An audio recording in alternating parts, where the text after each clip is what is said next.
নমস্কার, আমি আরাধ্যা মুখার্জি। আমি এখন রাঁচি স্টেশন। এখানেই তৈরি হয়েছে চন্দ্রযান 3 এর 3D সেলফি পয়েন্ট।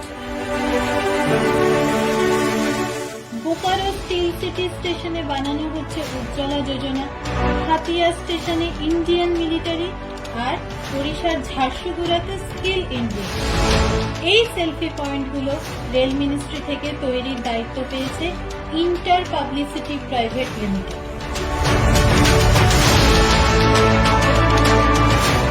সেলফির আনন্দের সাথে দেশকে চেনার ও দেশের বিভিন্ন প্রকল্পগুলোকে জানার এই অভিনব প্রয়াসটি নিয়েছে ভারত সরকার ও রেল মিনিস্ট্রি। তাই আর দেরি না করে আমিও একটা সেলফি তুলি।